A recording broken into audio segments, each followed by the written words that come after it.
મહેસાણાના હિંગળાજપુરામાં ખેડૂતો પર આફત। ખેતરમાં એન્જેસીનું ઓઇલ ફરી વળતા પાકને ભારે નુકસાન।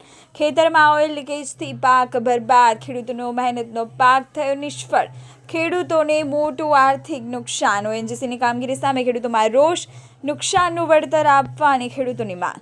ખેતરમાં ઓઇલ કેવી રીતે પહોંચ્યું અને એનો જવાબદાર કોણ?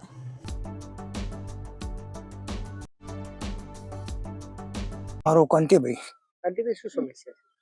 સમસ્યા તો આ રહી એ તેલની જ છે સમસ્યા, બીજું કોઈના ઓઇલ નીકળે વારે ઘડીએ એટલે જમીનો તો ખેડૂતોની બાતલ જ જાય છે, કંઈ પાકતું નથી।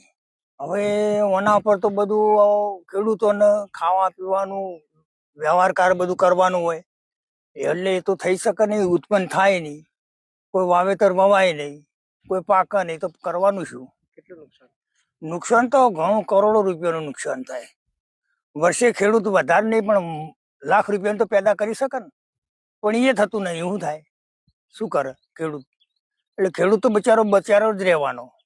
આવી સમસ્યાઓ આવો મારે ઘડીએ એટલે ખેડૂતનું થાય શું? એક આઈએનજીસી ની લાઈન જતી હતી, નીચે જમીનના નીચે ડેમેજ થઈ છે। એના લીધે અમારા ખેતરમાં આખું આઈલ ભરાઈ ગયું છે। એના લીધે અમે કંઈક અહીંયા ઉગાડી નહીં શકતા અને વધારે પ્રોબ્લેમ છે। ઉગાડેલું હતું એ અત્યારે બધું પતી ગયું છે, આપ જોઈ શકો છો।